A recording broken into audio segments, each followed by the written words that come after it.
Good morning dear students. इस video में हम हमारे जो इंटरनल मार्क्स रहते हैं इसमें आपको असाइनमेंट 1 एंड असाइनमेंट 2 होती है। फर्स्ट टर्म में हमने लिया था, अभी सेकेंड टर्म में भी हम असाइनमेंट 1 और असाइनमेंट 2 लेने वाले हैं। तो यहाँ पर असाइनमेंट 1 के लिए आपको टॉपिक है अपनी पाठशाला में मनाए गए शिक्षक समारोह का वृत्तांत रोचक भाषा में लिखिए। लगभग 60 से 80 शब्दों में लिखिए। वृत्तांत लेखन कैसे करना है वो हमने सीखा है, हमने देखा है किस प्रकार लिखा जाता है। हम स्टैंडर्ड 8 में भी हमने वृत्तांत लेखन किया था। तो अभी हमें क्या करना है कि टॉपिक हमें दिया गया है कि अपनी पाठशाला में मनाए गए शिक्षक दिन समारोह का वृत्तांत रोचक भाषा में हमें यहाँ पर लिखना है। असाइनमेंट 1 के तौर पर ये हमें दिया गया है। तो इसमें लिखते वक्त आप क्या बातें ध्यान में रखने वाले हो। सबसे पहले शीर्षक आता है इसमें, उसके बाद तो हमने देखा था इसमें क्या क्या पॉइंट होते हैं। तो वृत्तांत लेखन क्या होता है, इन रिवीजन में आपको ये बता रही हूँ। किसी घटना या समारोह का विस्तार से किया गया वर्णन वृत्तांत कहलाता है। वृत्तांत लेखन यानी किसी उपलक्ष्य में संपन्न कार्यक्रम और समारोह का विवरण पत्र पत्रिका समाचार पत्रों आदि में प्रकाशित करने के लिए लिखा जाता है। यह सत्य घटना पर आधारित होता है, इसे रिपोर्टाज भी कहते हैं। वृत्तांत लेखन के लिए आवश्यक बातें। शीर्षक, वृत्तांत को हमें क्या करना है, उचित शीर्षक दे। स्थान, वृत्तांत का घटना का स्थान लिखे। दिनांक, वृत्तांत का दिनांक लिखे। समारोह कार्यक्रम, इसमें अंतर्गत कौन सा समारोह या कार्यक्रम है उसका नाम लिखे। कार्यक्रम अध्यक्ष प्रमुख, इसके अंतर्गत कार्यक्रम में उपस्थित अध्यक्ष अतिथि एवं कार्य प्रमुख का उल्लेख होता है। शैली, वृत्तांत वर्णनात्मक एवं कथनात्मक शैली में लिखना होना चाहिए। संक्षिप्त, वृत्तांत संक्षेप में क्रमवार और प्रभावी होना चाहिए। इसमें आशयपूर्ण आवश्यक और उचित बातों का ही समावेश होना चाहिए। भाषा, वृत्तांत भूतकाल में लिखा होना चाहिए तथा उत्तम पुरुषवाचक सर्वनाम जैसे मुझे, हमें, मैं, मेरे आदि शब्दों का प्रयोग नहीं करना चाहिए। समापन, समापन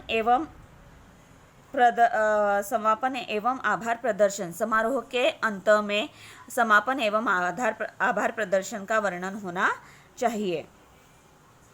वृत्तांत लेखन में निम्नलिखित सूत्रों का इस्तेमाल होता है। वृत्तांत लेखन के प्रकार, किसके द्वारा, कब, कहाँ, क्या, कैसे, किसका। व्हेन, कब, घटना कब हुई, घटना के दिनांक और समय का उल्लेख। वेयर, कहाँ, घटना कहाँ संपन्न हुई, घटना के स्थान का उल्लेख। हुम, किसके द्वारा, कार्यक्रम का आयोजन द्वारा संपन्न हुआ, कार्यक्रम आयोजित करने वाली संस्था व्यक्ति का उल्लेख। किसका, किसी अध्यक्षता में संपन्न हुआ, अध्यक्ष एवं प्रमुख अतिथि का उल्लेख। क्या, समारोह का क्या कार्यक्रम था, कार्यक्रम का उल्लेख। कैसे, कार्यक्रम कैसे संपन्न हुआ, कार्यक्रम का वर्णन एवं समापन। उपरोक्त बातों को ध्यान में रखकर सीमित शब्दों में वृत्तांत लेखन लिखने में आसानी होती है। हमने वृत्तांत लेखन किया हुआ है और वृत्तांत कैसे लिखते हैं हम आप सभी को पता है। तो मैंने ये रिवीजन के तौर पर आपको बताए हैं पॉइंट्स क्या क्या आ सकते हैं। तो अभी आपको क्या करना है, आपके सामने असाइनमेंट 1 के तौर पर मैंने आपको यहाँ पर वृत्तांत दिया है कि अपनी पाठशाला में मनाए गए शिक्षक दिन समारोह का वृत्तांत रोचक भाषा में लिखिए। लगभग 60 से 80 शब्दों में लिखिए। इतना आपको वृत्तांत लेखन करना है, ठीक है। यह वृत्तांत लेखन आपको करना है तो आप सबसे पहले क्या करोगे, असाइनमेंट पेज लोगे, उसके ऊपर आपका नाम, स्टैंडर्ड, डिवीजन और सब्जेक्ट डालोगे, ठीक है। नाम, स्टैंडर्ड, डिवीजन, रोल नंबर और सब्जेक्ट आप यहाँ पर डालने वाले हो, ठीक है। यह असाइनमेंट पेपर 1 पर आपका वृत्तांत लेखन हो गया, ठीक है। असाइनमेंट 2 पर 2 के लिए आपको क्या करना है, व्याकरण की असाइनमेंट मैंने आपको यहाँ पर दी है। यहाँ पर व्याकरण पर आधारित मैंने आपको 5 एग्जाम्पल दिए गए हैं। उन 5 एग्जाम्पल को आपको असाइनमेंट पेपर पर लिखना है, अलग असाइनमेंट पेपर पर लिखना है। पहले पेपर पर आप क्या लिखने वाले हो, तो वृत्तांत लेखन, और दूसरे पेपर पर आप क्या लिखने वाले हो, व्याकरण। पहले पर लिखना असाइनमेंट 1 और दूसरे पर असाइनमेंट 2। तो व्याकरण में पहला सवाल है हमारा, काल परिवर्तन कीजिए। मैं जगह कर लूँगा, पूर्ण भूतकाल, इसमें आपको इसे परिवर्तन करना है।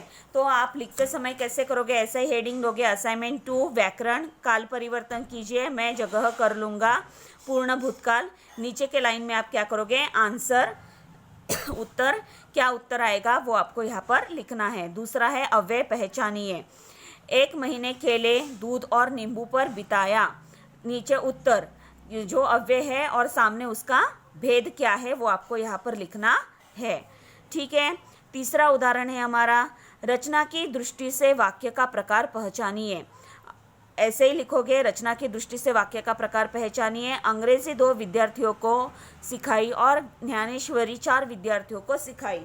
नीचे आपको वाक्य का प्रकार क्या है वो आपको, रचना की दृष्टि से वाक्य का प्रकार क्या है वो लिखना है। सेंटेंस भी लिखना है और उसके नीचे आपको आंसर भी लिखना है। समझ में आया? हर बार सेंटेंस भी लिखना है और उसके नीचे ही आपको आंसर लिखना है। ठीक है। पहला सवाल लिखोगे, उसके नीचे आंसर, फिर से सवाल लिखोगे, उसके नीचे आंसर, तीसरा सवाल लिखोगे, उसके नीचे आंसर। चौथा, कारक चिन्ह पहचान कर भेद लिखिए। अजीब आशंकाओं से परेशान हो उठा। कारक चिन्ह क्या है, डैश, उसके सामने उसका भेद क्या है वो आपको लिखना है। सहायक क्रिया पहचान कर लिखिए। उसकी खूब खातिर होने लगी। यहाँ पर भी क्या कारक चिन्ह है, क्या सहायक क्रिया है वो आपको पहचाननी है नीचे, और आंसर आपको लिखना है। ठीक है। तो ऐसे 5 सवाल मैंने आपको असाइनमेंट 2 के लिए दिए हैं। पहला है काल परिवर्तन, दूसरा अव्यय पहचानिए, तीसरा रचना की दृष्टि से वाक्य का प्रकार पहचानिए, चौथा कारक चिन्ह पहचान कर भेद लिखिए, और 5वां है सहायक क्रिया पहचान कर लिखिए। तो ये जो असाइनमेंट है आपको अलग अलग पेपर पर लिखनी है। असाइनमेंट 1 एक असाइनमेंट पेपर पर और असाइनमेंट 2 दूसरे पेपर पर। दोनों पेपर पे आपका नाम, स्टैंडर्ड, डिवीजन, रोल नंबर आपको लिखना है और सब्जेक्ट भी आपको लिखना है। ठीक है। दोनों ये जो दोनों पेपर है असाइनमेंट 1 और असाइनमेंट 2 के, ये आपको कंप्लीट करने हैं। और ये जो दोनों असाइनमेंट है आपको 10 फरवरी के दिन आपको सबमिट करनी है। समझ में आया? 9th स्टैंडर्ड की ये जो दोनों असाइनमेंट है, असाइनमेंट 1 और असाइनमेंट 2, ये दोनों ही आपको क्या करनी है, 10 फरवरी के दिन आपको सबमिट करनी है। ठीक है। समझ में आ गया होगा? आपको कोई दिक्कत नहीं हो रही होगी। फिर से एक बार कहती हूँ, असाइनमेंट 1 अलग पेपर पर, असाइनमेंट 2 अलग पेपर पर। ठीक है। असाइनमेंट 1 में वृत्तांत है, तो असाइनमेंट 2 में ग्रामर है। ग्रामर में आपको सवाल भी लिखना है और सवाल के नीचे उसका जवाब भी आपको लिखना है। ठीक है।